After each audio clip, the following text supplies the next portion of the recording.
Sing ra antri seger bener.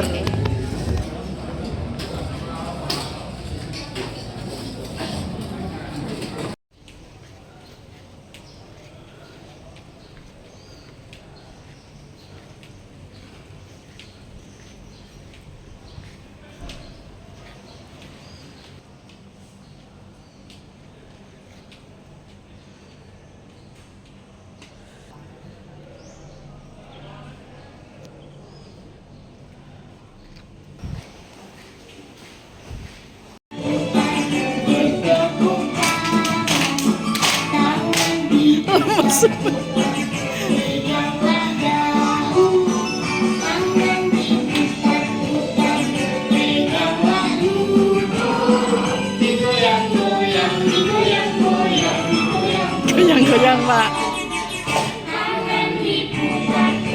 Leceh banget.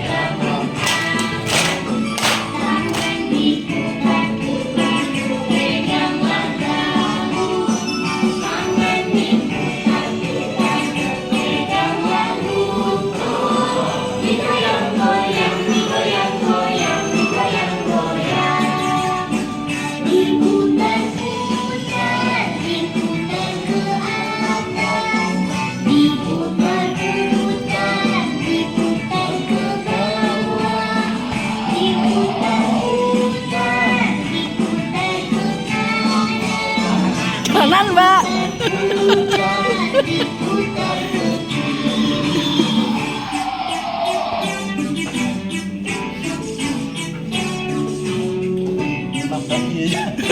Nyampluk laptop lu.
Pendidikan ini di posisi identifikasi, lalu saat refleksi ini kepala sekolah memimpin refleksi penentuan fokus peningkatan layanan atau prioritasnya, Bapak Ibu. Lalu saat benahi ada 3 langkah yang harus dilakukan, yaitu menyusun perencanaan kegiatannya, memetakan kebutuhan, lalu menyusun program dan anggaran sehingga akan menjadi RKT dan RKAS. Ini di tahap benahi perencanaan. Nah, pada saat benahi implementasi ini ada 2, yaitu melaksanakan rencana yang sudah dibuat, dan yang terakhir adalah melakukan revisi berdasarkan hasil monitoring dan evaluasi terhadap kegiatan. Nah, ada 8 langkah.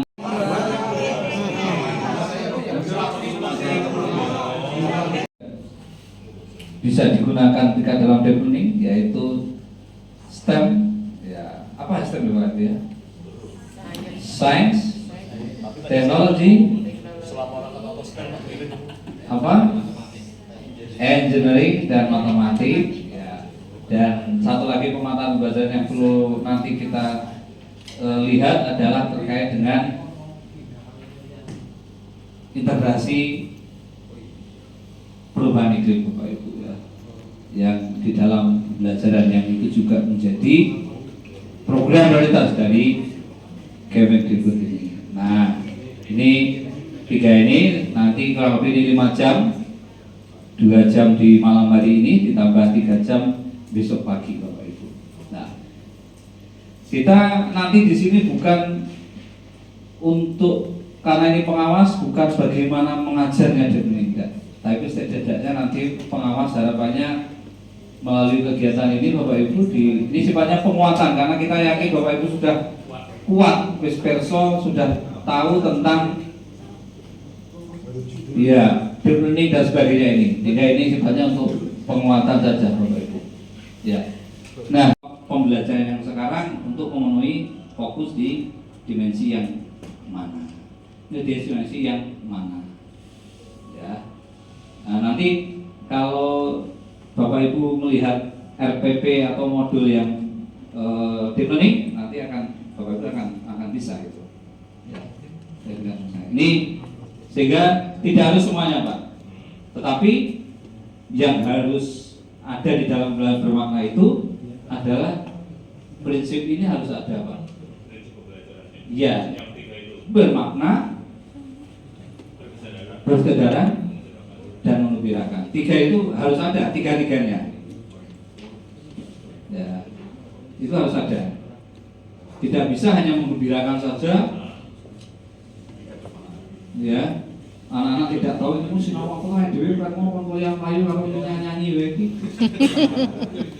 Ya, kita kan mau goyang, joget, looking terus, tapi tidak tahu kita tadi belajar apa ya. Tuan Ibu Nuri Widya Dwi dari Dinas Pendidikan Banyumas. Bapak Ibu yang telah dituju untuk mewakili dimohon untuk menempatkan diri.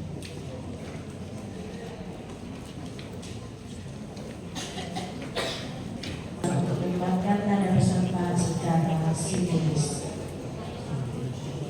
Bapak Ibu seluruh hadirin dimohon untuk berdiri.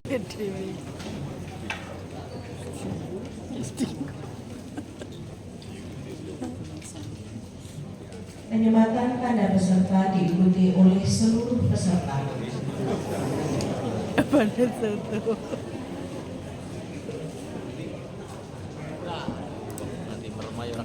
Siap lingkungan. 1.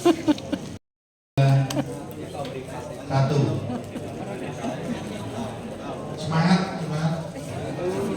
3, 2. Amis-amis balik sih weruh apa kayak mau. Apa ngono rada binyang nek kayak situasi ngene. Iki mah mau ngan tahu tok. Masak raro nasi gitu. Ini sarapan pagi yang sangat sederhana, cukup tahu 2. Ini nasi seuplik sama gudeg dan krecek. Enggak berani ambil lauk.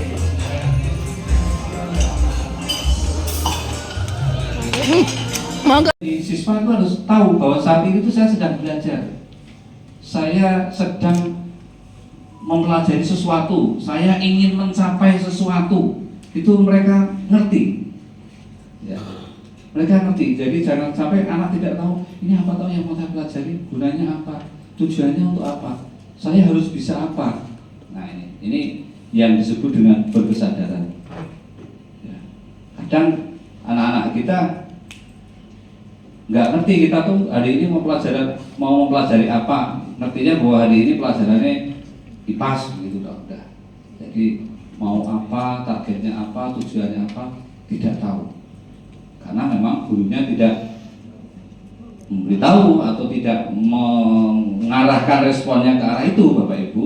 Nah ini sehingga ini yang sama harus ada. Kemudian bermakna atau meaningful, Bapak Ibu. Pembelajaran ini dikaitkan dengan nyata, ya. Jadi anak itu menyatakan apa yang dilakukan itu memiliki makna jika ada hubungannya dengan kehidupan sehari, dikaitkan dengan kondisi yang ada di lingkungannya masing-masing. Ini menjadi bermakna. Dan yang ketiga, menggembirakan. Saya kira kalau yang ini ya kita sudah sering melihat berbagai pendekatan yang menarik, yang interaktif, menyenangkan. Ya. Dulu kita ada pakem, ada paikem, sempat ada paikem gembrot, gitu ya. Nah, terus kemudian juga ada berbagai pembelajaran yang menarik, yang menyenangkan, yang memang tujuannya adalah untuk meningkatkan motivasi anak, minat anak, dan berpusat pada anak. Nah, di sini prinsip pembelajaran mendalam yang harus ada, Bapak Ibu yang saya hormati. Nah,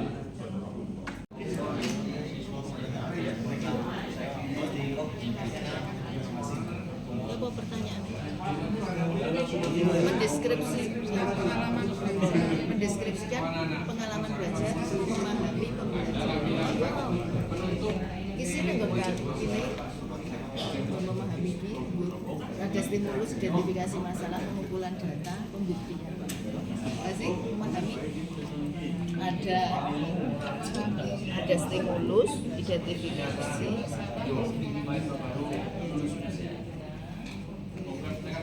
stimulus, terus satu yang kebetulan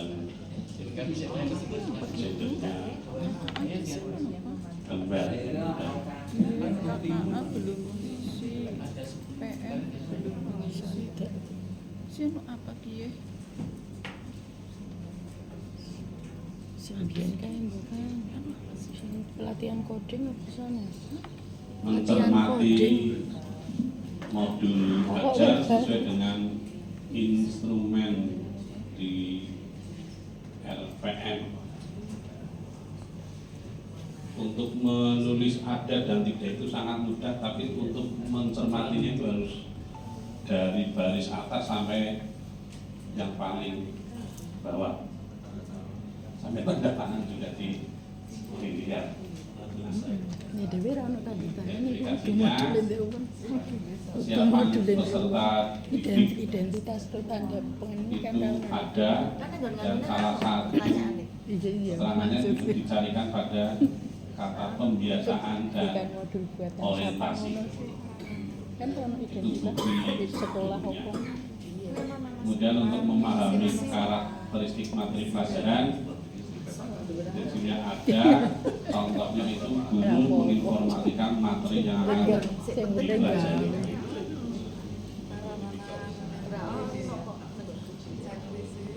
Sudah kami lakukan dari baris per baris sampai yang terakhir. Kalau ini dibacakan satu-satu mungkin sampai tanggal 14 Juli. Ini hanya mencontohkan saja Pak Gid. ini jadi dari awal tadi. Nah, di sini jadi ada ini tadi Pak, identifikasi. Ya, tadi di RPP-nya yang disampaikan Bu Lasya tadi ada ya? Ada. Identifikasinya tadi ya, siswanya itu siapa? Terus siapa tadi? Terus ada yang kedua desain pembelajarannya, kemudian pengalaman belajarnya, terus asesmennya. Tadi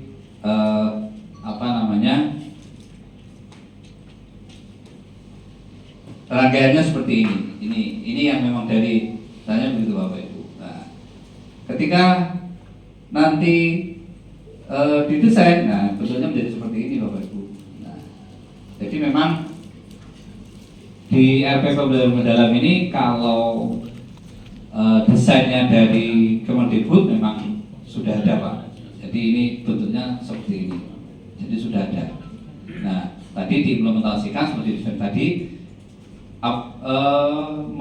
RPM atau modul atau RPP yang disusun yang tadi disampaikan Bu Lasya tadi sudah memenuhi ini belum tadi? Sudah. Ada semua ya. Nah, sehingga urut. Nah, jadi memang ini agak agak berbeda. Jadi ketika membuat RPM yang khusus pembelajaran mendalam, ini memang urutannya seperti tadi.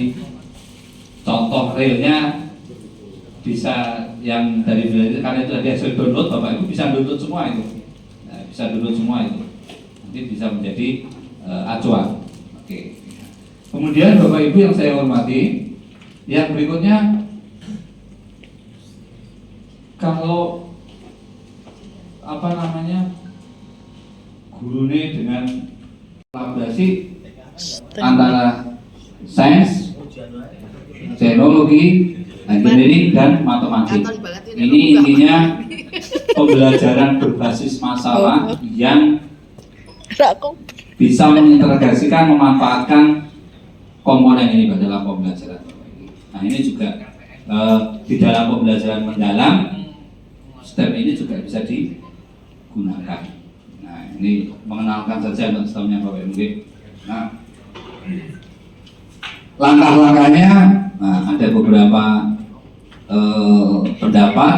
Nah, ini bisa diambil ketika pembelajaran dengan menggunakan STEM ini Bapak Ibu ya. Jadi ada beberapa, ini juga tambahan untuk Bapak saya Ibu semuanya untuk yang STEM.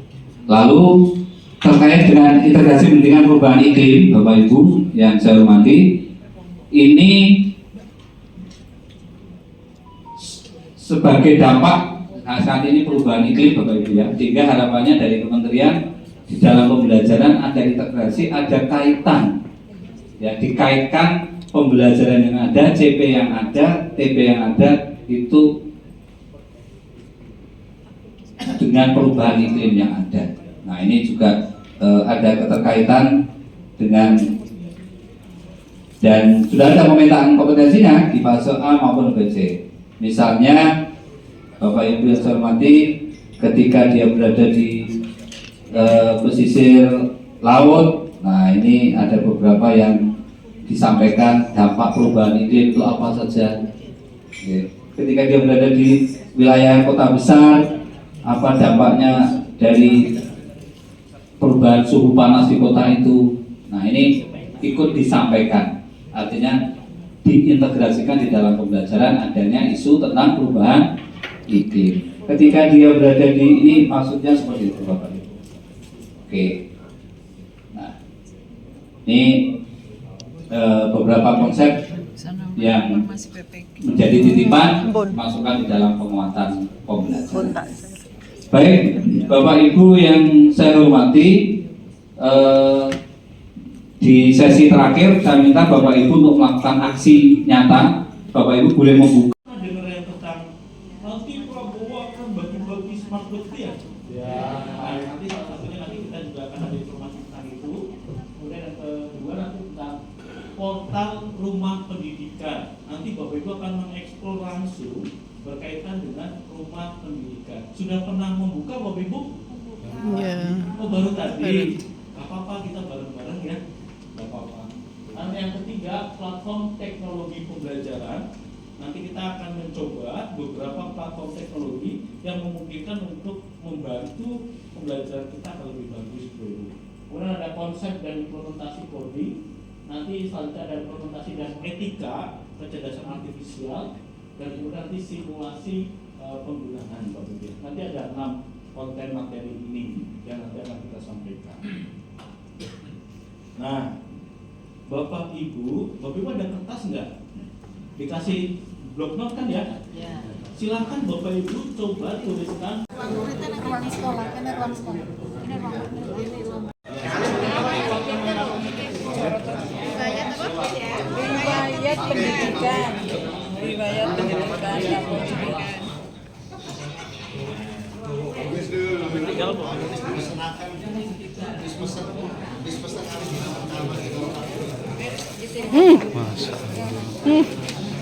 Tanggung dari ini.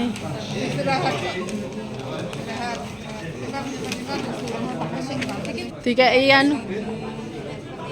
Garis-garis apa panah lah. Oh.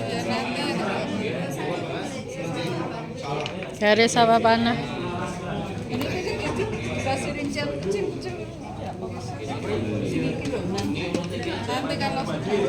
Ya istirahat dulu. Izin ya Pak. Di sini kami akan menjelaskan mengenai bagian-bagian dari platform rumah pendidikan. Terdapat 8 ruang yang bisa kami identifikasi, yaitu 1 ruang GTK, ruang murid, ruang sekolah, ruang bahasa, ruang pemerintah, ruang mitra, ruang publik, dan ruang orang tua. Yang kami amati di ruang murid nih, salah satunya terdapat 8 fasilitas yang bisa kita buka, yaitu sumber belajar, buku bacaan digital, lalu ada akun pendidikan, 7 kebiasaan anak Indonesia hebat, album lirik lagu 7 kebiasaan anak Indonesia hebat, bank soal, rapot digital, dan riwayat pendidikan. Ya, nanti kita akan mengeksplor lagi sebagian-bagian dari yang lainnya. Sementara seperti itu dari kelompok kami, monggo yang lain bisa menambahkan. Terima kasih. Wassalamualaikum warahmatullahi wabarakatuh. Waalaikumsalam. Oke, beri tepuk tangan dulu Bapak Ibu untuk kelompok sebelah kiri saya ya. Coba, saya kelihatannya tidak adil kalau seandainya ada beberapa yang mau maju tapi kita tidak memberikan kesempatan. Ada yang mau maju lagi Bapak Ibu? Oke, terima kasih Bu. Sini Bu. Saya senang ini ya Allah. Luar biasa. Mas. Nyekal. Mas.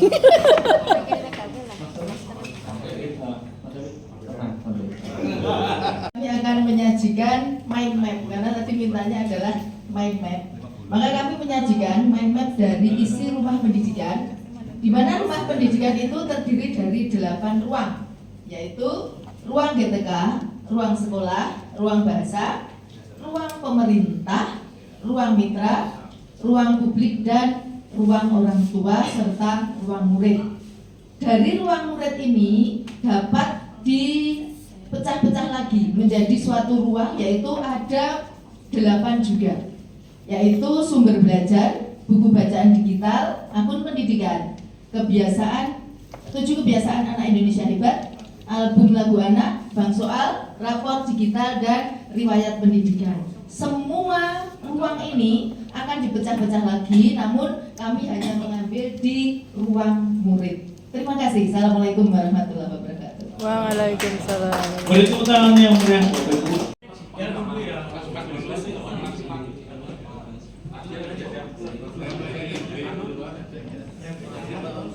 Boleh Mas, cuma saya pengen menyelesaikan satu aja, nanti saya lagi kalau bisa ngasih sendiri. Nah, oke.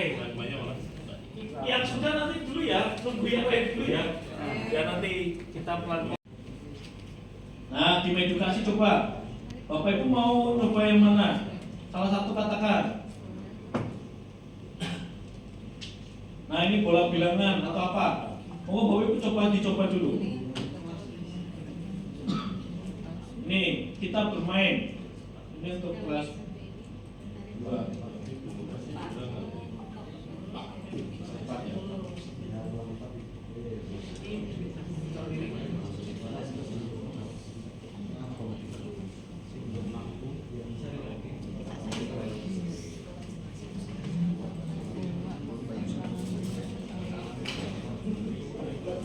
Ini kita bermain berkaitan dengan lebih besar lebih kecil, ya.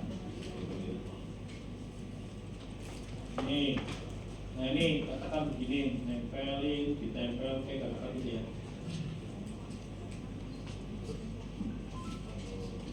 Nah, nanti cek jawaban. Salah, coba lagi.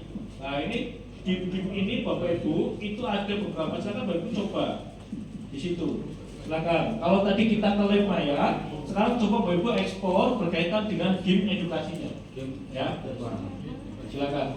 Classroom, Drive, Meet, dan yang lainnya, gitu ya. Kita membuat kelas daring, menyimpan file, menggandakan perangkat virtual, terus masuk menggunakan berbagai macam platform yang memudahkan kolaborasi inovasi digital.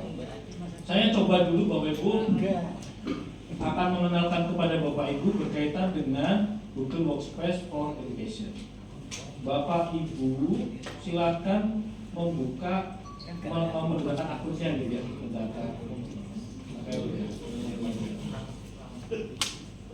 Paham ya?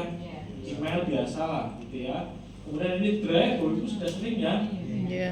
Classroom, membuat kelas daring gitu ya. Ini dokumen Google Doc dikerjakan oleh beberapa orang. Pernah Bapak Ibu? Pernah. Sering Pak ya? Ya, bisa. Nah, Gemini kadang-kadang. Iya. Jadi Bapak Ibu, Gemini itu adalah platform AI-nya Google yang itu sebenarnya hampir sama dengan ChatGPT, Gemini, DeepSeek, nanti kita akan banyak gitu ya. Tetapi untuk yang Google itu punyanya Gemini. Jadi platform AI-nya itu namanya Gemini, gitu ya. Terus ini ada spreadsheet. Bapak Ibu pernah menggunakan spreadsheet? Excel ya, Excel yang sulit ya. Slide, pernah slide Bapak Ibu? Pernah ya, kayak PowerPoint gitu ya. Kalender, Google Kalender? Pernah ya? Belum? Dan ini nanti endingnya Google Calendar itu untuk membuat kayak ruang pertemuan maya begitu. Ya, Jimit itu membuat Jimit diletakkan di situ nanti mengingatkan. Nanti chat-chatan, dia juga punya kayak wadah untuk bermain chat. Ini Jimitnya, ini Google Form, ini sering banget digunakan oleh Bapak Ibu. Ini situsnya Google Sheet. Kalau tadi saya berbicara di awal itu saya pernah mendapatkan ABCD gitu ya. Itu kita larinya di sini Google Sheets. Tadi yang Mas Yusef ya, Mas Yusef pun sama menggunakan ini Google Sheets ini. Nah ini yang kemudian kami kembangkan, dan akhirnya kita dapat beberapa nama itu. Dan kemudian ini kontak. Saya coba tunjukkan salah satu ya. Ini yang Google Sheets saya nih. Bentar. Situs Google. Ini contoh produk itu membuat pamflet, membuat bahan tayang itu menggunakan Canva. Betul nggak? Karena Canva itu sangat mudah Bapak Ibu dalam proses pengembangannya. Ya, makanya kita nanti praktek, salah satu yang nanti kita praktekkan menggunakan ini. Yuk kita praktek bareng-bareng. Bapak Ibu buka aja di Assembler Edu. Terus klik aja di sini. Dia itu bisa sampai ke sana. Jadi peraturan-peraturan yang ada di sana.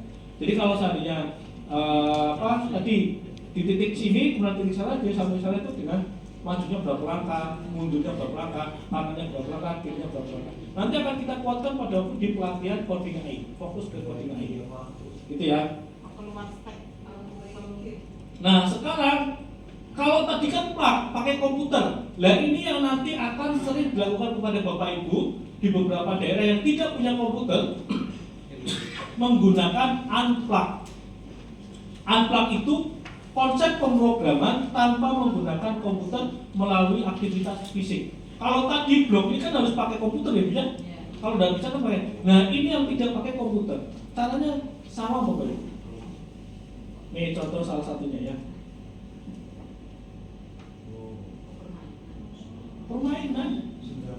Permainan sama Bapak Ibu. Kita ada di kotak ini, katakan dia itu berada di sini, dan di sana itu ada orang katakan, dan kita mau mengambil sana itu melalui cara apa? Katakan di sini ada penghalangnya, ini ada penghalangnya segala macam. Nanti dia diarahkan maju ke kanan satu langkah, maju ke kiri segala macam. Jadi dia itu menggunakan permainan-permainan semacam itu. Perintah betul, karena bahasa pemrograman itu begitu. Dan kita diajarkan untuk konsepnya dulu kepada anak-anak SD berkaitan dengan perintah. Kita tonton lagi ya. Nah, siswa di sini tuh dia tuh menginstruksikan maju satu langkah, mundur satu langkah, ke kanan, ke kiri, sampai dengan dia bisa berada di mana. Nah, itu harapannya begitu. Contoh lagi lain. Tapi karena waktu yang terbatas saya. Bapak Ibu udah punya paparannya kan? Belum. Oh belum ya. Nanti dibagi lagi.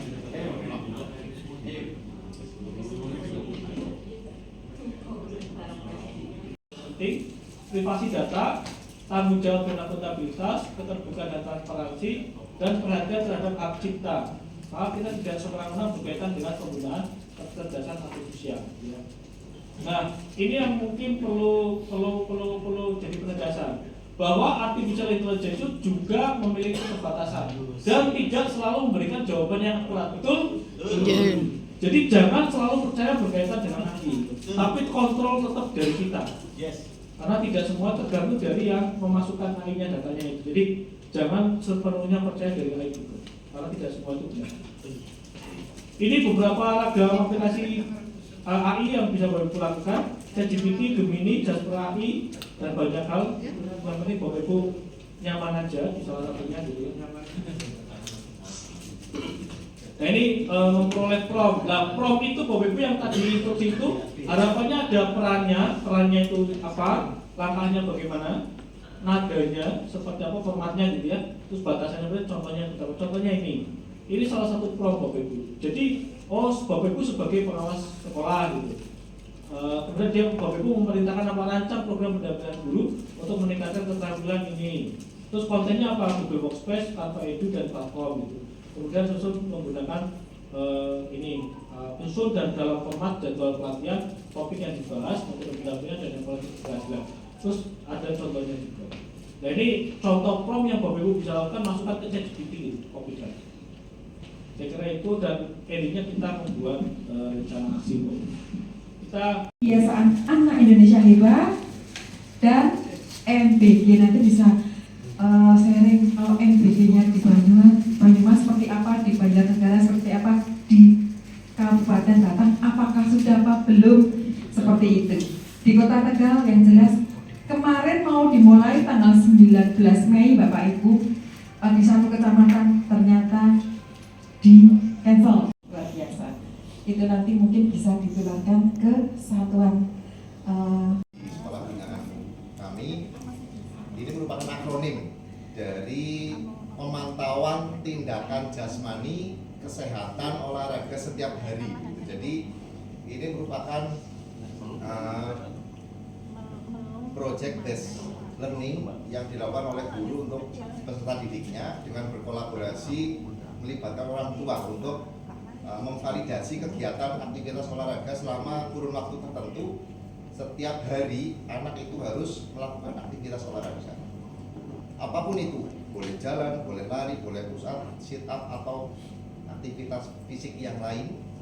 Intinya setiap anak harus melaporkan perkembangan olahraganya. Kemudian karena kita sudah melaksanakan pemantauan aktivitas dengan mengukur denyut jantung, kemudian pemantauan tinggi dan berat badan, ternyata dalam kurun waktu 1-3 bulan saja imbasnya yang pertama bukan hanya aktivitas fisiknya yang berkembang, tetapi pertumbuhan fisik dan juga karakter positif dari anak itu untuk lebih bertanggung jawab, lebih jujur. Terkadang ada anak yang menulis strip gitu ya kan, karena setiap minggu menurut mengisi di jurnal. Ada jurnal, jadi jurnal itu diisi setiap hari, kemudian ada checklist paraf yang harus diketahui oleh orang tuanya. Dan itu ternyata ada kolaborasi antara guru dengan orang tua. Orang tua pun sangat bahagia dengan program ini. Anak-anak menjadi mengurangi aktivitas dengan gadgetnya masing-masing. Paling tidak ada penambahan aktivitas yang positif sehingga anak-anak lebih berkembang dan lebih berkarakter. Matur nuwun. Nampaknya menjadi apa ya, menurut saya itu bagus dan kemitraan, karena permasalahan di sekolah itu bukan hanya masyarakat, dan yang menarik ada permasalahan tidak punya penjaga itu bagi kami itu bukan masalah, karena ketika kami menggunakan kemitraan ada para penting dengan orang tua, beri pemahaman dan kesadaran tentang sekolah sehat, dampak-dampaknya. Ternyata ini solutif Bu. Orang tua itu secara bergantian komunitasnya, Paguyuban itu mau membersihkan WC, bagus. jadi bagaimana kita menjadi komunikasi yang baik menurut kami, komunikasi kita pada asetku yang mau disampaikan. Dan menarik sekali berkenaan dengan masyarakat. Bahkan ada satu anak hampir mental jiwa itu didapat oleh si anak itu nggak mau sekolah. Karena apa? Karena dia itu nggak boleh sekolah sama orang tua yang lain, karena dia nakal. Jadi setiap dia berangkat Ganggu aja. ganggu. Jadi orang tua yang lain nggak pengen dia berangkat. Berarti saya melihat orang tua lain itu tidak paham tentang mental anak kan. Saya juga komunikasi dengan Pak Coaching dengan kepala sekolahnya. Kepala sekolah itu juga mengimplementasikan hal yang sama dengan kode kepada orang tua siswa, kepada guru-gurunya, dan orang tua siswa dari komunikasi coaching dengan kepala sekolah datang ke rumah terus mengcoaching orang tua. dua belah pihak kunci. Ternyata kesadaran itu tumbuh. Aset yang ada di orang tua itu mereka tumbuhan, jadi akhirnya kesadaran bahwa anak itu punya perkembangan yang tidak sama. Anak itu yang penting bahagia bu tadi, ketika anak semua bahagia, yang tadinya pemarah itu anaknya mentalnya juga temperamen. Ternyata setelah anak itu dibawa bahagia, sekarang sudah kondusif di sekolah itu tentang anaknya. Jadi menurut saya pribadi dan juga menjadi referensi kita semuanya, praktik coaching, kemitraan dan parenting itu menjadi hal yang menarik untuk kita coba implementasikan di lapangan sekolah. Masuk di situ. Luar biasa, Iya. tepuk tangan Bapak. Tapi kita sekedar tahu saja. Dan nanti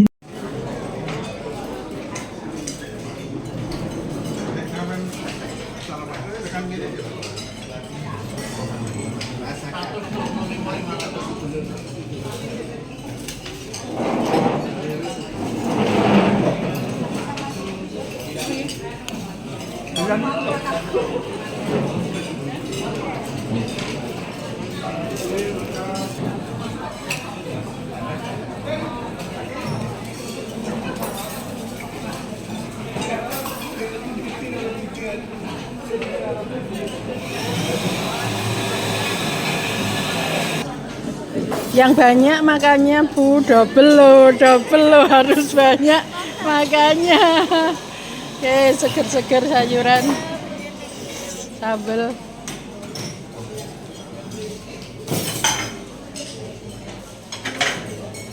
Monggo, buah jangan lupa, biar sehat selalu ya. Iya, yang penting sehat.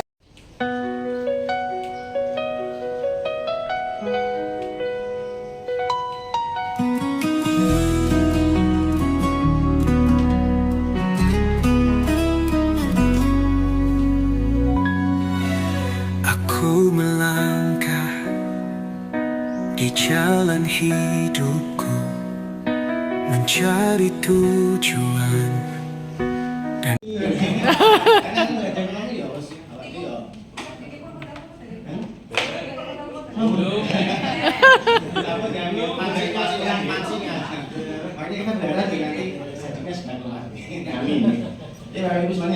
Salam sehat. Sehat jasmani, sehat rohani, sehat ekonomi. Salam sehat. Sehat jasmani, sehat rohani, sehat ekonomi. Aku berdiri jadi pandu ibuku, Indonesia kebangsaanku, bangsa dan tanah airku. Marilah kita berseru, Indonesia bersatu. Hiduplah tanahku, hiduplah negeriku, bangsaku, rakyatku semuanya. Bangunlah jiwanya, bangunlah badannya untuk Indonesia Raya. Indonesia Raya, merdeka, merdeka, tanahku, negeriku yang ku cinta. Indonesia Raya, merdeka, merdeka, hiduplah Indonesia Raya.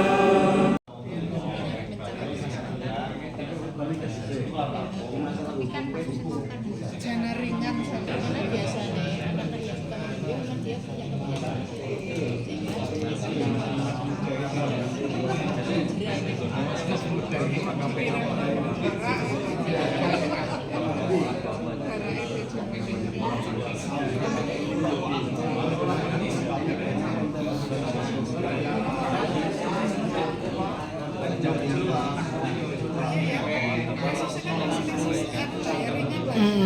punya yang diketahui oleh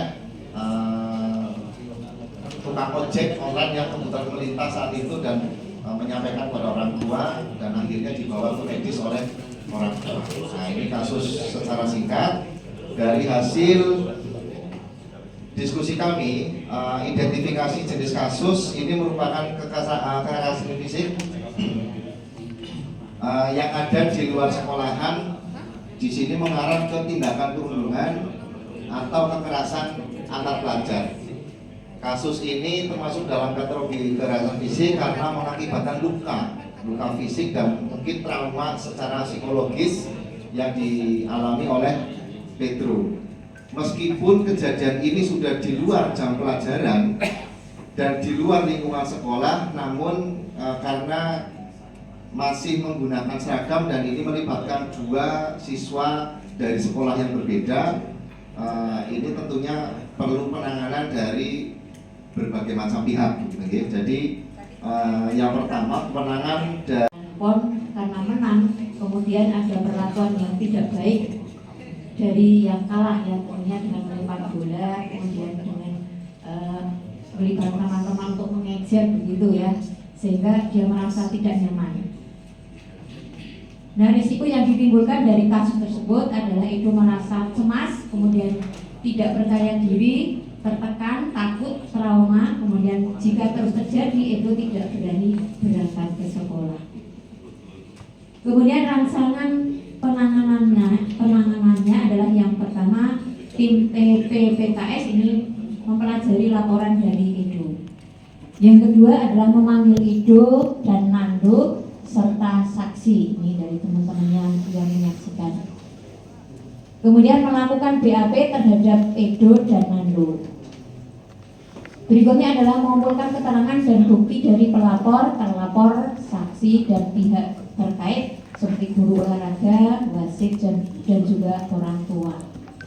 Berikutnya adalah menyusun laporan hasil pemeriksaan, kemudian melakukan tindak lanjut hasil pemeriksaan tersebut. Bagi terlapor ini dilakukan pembinaan, kemudian bagi pelapor ini dilakukan pendampingan. Nah, tim TPPKS ini bekerjasama dengan psikolog untuk menangani Edo dan Nando. Langkah berikutnya yaitu kembali dilakukan kegiatan sosialisasi kepada semua siswa tentang pelaksanaan perundungan yang mengganggu teman-teman yang lainnya. Demikian dari kelompok 4. Terima kasih atas waktunya. Saya kembalikan.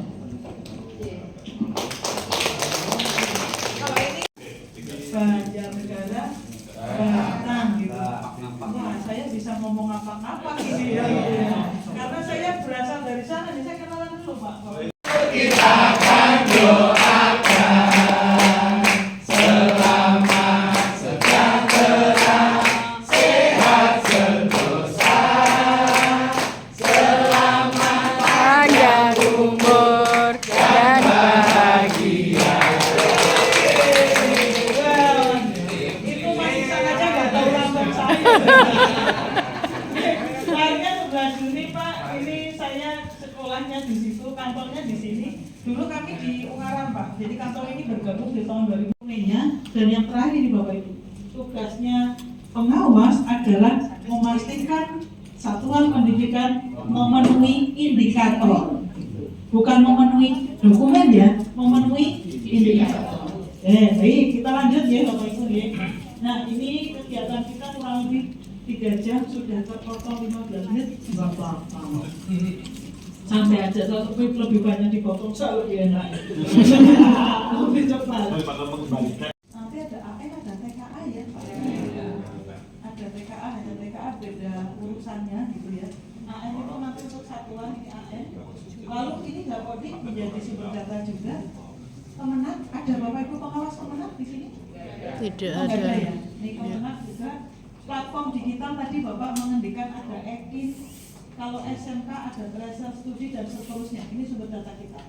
Nah, hasilnya itu di dalam rapor yang menunjukkan profil satuan. Jadi biasanya rapor akan menunjukkan sebuah profil satuan. Gitu. Kalau kadang-kadang banyak yang bertanya kayak gini. Itu nggak seperti menunjukkan sekolah saya gitu. Sertifikat nyetir bahwa dia memiliki kemampuan nyetir, tapi untuk memberikan SIM A, B, dan C kan tidak oleh lembaga setir ya Pak, dan nggak mungkin akan diberikan oleh satuan yang melatih nyetirnya pasti oleh orang lain. Dalam hal ini kepolisian. Nah ini sama. Akreditasi ini semacam validasi. Nek cara nyetirmu itu akan saya kasih peringkat A, B, atau C. Yang melatih siapa? Yang melatihkan adalah kursus nyetirnya. Kalau di pendidikan ini, di dalam satuan ini, siapa yang melatih? Ya ini, Bapak Ibu, BPPMP, pengawas sekolah. Fungsi Anda ini menyiapkan lembaga supaya bisa mendapatkan SIM terbaik. Lalu bank akan mengeluarkan SIM. Ini loh, Anda layak mendapatkan SIM A, Anda layak mendapatkan SIM B, SIM C, dan seterusnya. Biasanya keluarnya TT namanya. Nah, yang terakreditasi itu ada 3, A, B, dan C. Tahun lalu kami ada kelihatan nilainya Pak, tahun 2020 nih Pak Budi, yang kita bisa melihat nilainya. Jadi misalnya sekian sampai 500 itu di C, 600 sampai 700 di B, atau saya lupa angkanya, tapi kami asesor bisa melihat angkanya. Yang terjadi Bapak Ibu, karena kita kadang-kadang sebagai manusia itu subjektivitasnya muncul, jadi ki apik kok guru 700 toh, kami jadi ada keinginan untuk piye yo kok ketoke ra patut nek B iki piye yo nek dadi A, karena kelihatan angkanya Pak. Pertama kali melakukan akreditasi sama sekali baru nih, akreditasi pertama kali. Lalu ini Bapak Ibu ada juga nanti akreditasi yang ulang gitu ya, akreditasi yang sudah pernah, lalu ada satuan yang sudah pernah, lalu masa berlakunya habis. Itu namanya sekarang mengajukan reakreditasi. Karena apa? Anggaran tidak terlalu banyak Bapak Ibu, jadi untuk sementara ini ditujukan untuk lembaga yang sama sekali belum pernah. Jadi untuk lembaga yang sudah pernah, apa yang dilakukan? Mengajukan reakreditasi. Tetapi reakreditasi pun itu tidak serta-merta Bapak Ibu nih. Ya, tidak serta-merta bahwa oh harus langsung dengan mendapatkan status yang sama. Itu ada beberapa kriteria. Jadi ini mekanisme akreditasi ulang itu berupa mekanisme otomatis. Misalnya dulu B, ini perpanjang B lagi, itu memang otomatis untuk perpanjangan status. Tetapi itu bank juga akan melihat ini. Apabila di dalam kajian di lapangan menunjukkan bahwa tidak ada dugaan penurunan mutu gitu. Kalau bank menyatakan kemungkinan ada dugaan penurunan mutu, misalnya ini dari hasil ini. Nih, bisa dari rapor atau bisa juga dari laporan masyarakat dari Dapodik dan seterusnya, maka bank bisa jadi tidak memberikan perpanjangan status. Jadi kalau kondisinya dianggap masih sama, laporan masyarakat tidak ada, Dapodiknya juga masih baik, rapornya juga menunjukkan hasil yang baik, maka kemungkinan statusnya akan tetap diperpanjang. Tes A.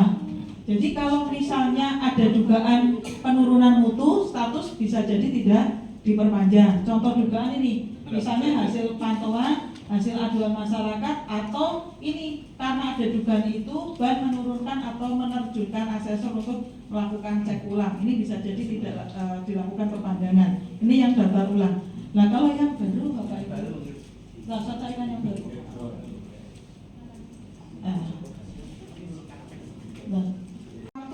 Semenjak si sekolah ini izin pendirian selama 2 tahun. Jadi setelah izin pendirian keluar selama 2 tahun, lembaga ini sudah boleh diakreditasi.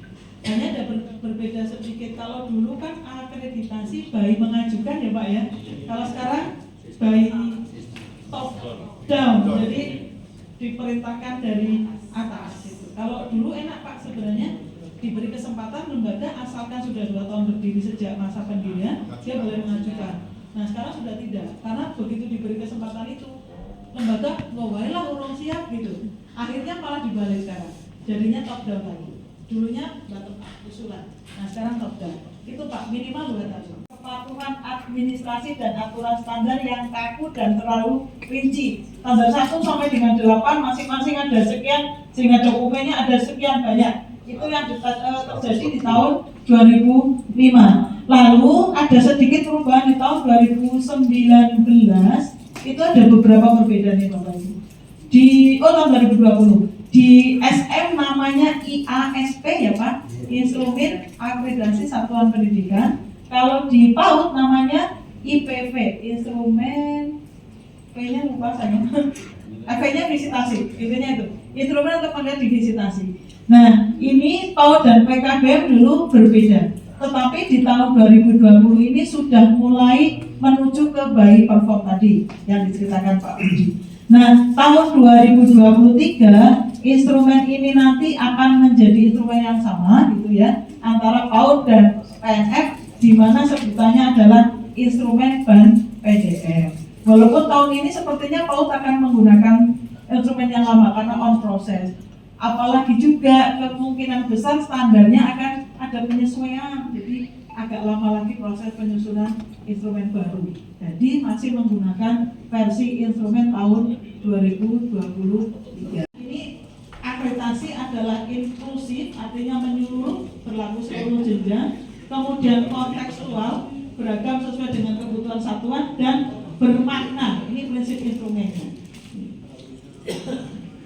Yang pasti jelas adalah bahwa instrumen PAUD dan PNF maupun sekarang Dasman menjadi PDF ini akan menggunakan alat yang sama untuk mengukur layanan atau mengukur tingkat penjaminan mutu dari sebuah satuan pendidikan.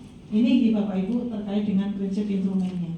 Lalu kinerja pendidik dalam proses, ada 3 komponen: kinerja pendidik, kepemimpinan kepala sekolah, iklim, 3 komponen utama. Lalu ada hasil belajar. Walaupun hasil belajar ini datanya teramati dari AM, ini dari AM. Ini data primer yang dikumpulkan asesor melalui instrumen. Ini di komponen pertama ini pendidik ada 4 butir. Lalu di komponen kepala sekolah ada 5. Di iklim ada 5. Ini terkait seperti ini Bapak Ibu. Di pendidik itu erat dengan standar 1 di SKL dan di standar proses serta standar penilaian. Ini ada di sana. Nah, kalau kepala sekolah itu terkait dengan standar 6 pengelolaan, standar 7 pembiayaan, dan Sarpras. Itu, ini kaitannya seperti ini. Sarpras itu standar 5 gitu. 5. Oke, nih kaitannya ini. Ini juga Bapak Ibu, iklim itu terkait dengan pengelolaan dan Sarpras. Sementara hasil belajar itu terkait dengan SKL. Sehingga ketika dinyatakan kenapa menggunakan basicnya rapor pendidikan, karena ini ternyata masih berkaitan dengan yang ada di dalam standar 8 standar. Nah ini kalau dilaporkan ini D itu proses belajar ya, proses pembelajaran kalau nggak salah, dimensi D. Nah ini berkait dengan ini. E itu pengelolaan, ini jadi masih berkait seperti ini. Ini jika dikaitkan dengan rapor. Jadi kalau ada pertanyaan 8 standar dengan rapor kaitannya di mana? Ya ini ada kaitannya.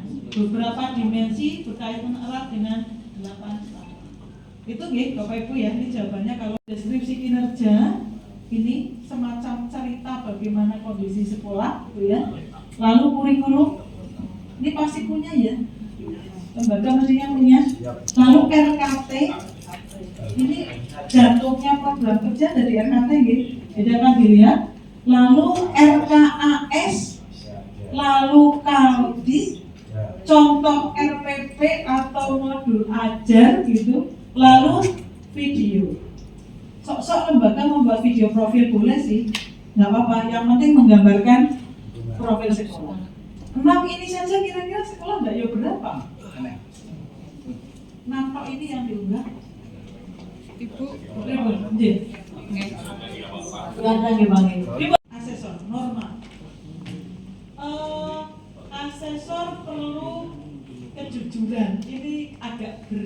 agak berat ini.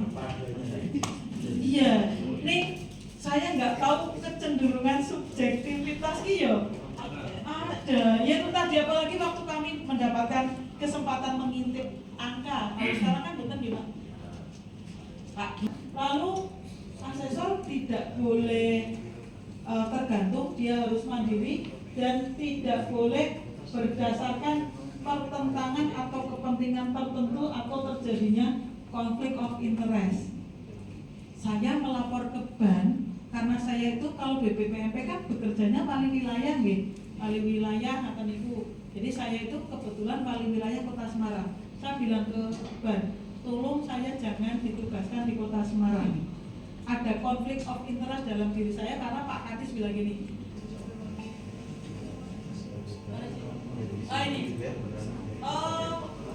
Ini nggak tahu, nggak bisa dipakai. Mudah-mudahan kedengaran ya. Asesor harus profesional, iya. Jadi kalau bisa, kalau tidak terlalu urgent, tidak meminta tolong sesuatu yang di luar kewajiban asesi. Diharapkan ambil, wah ini negeri, ini swasta nih, tidak bisa begitu. Kami harus sedemikian rupa tutup kanan kiri. Kayaknya paling beratnya bukan di bawah.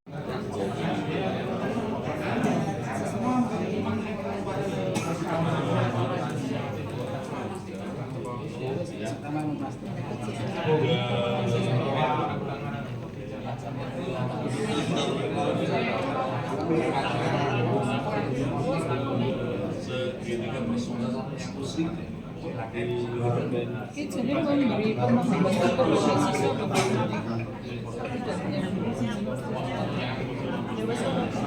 siswa kami perlunya umpan lagi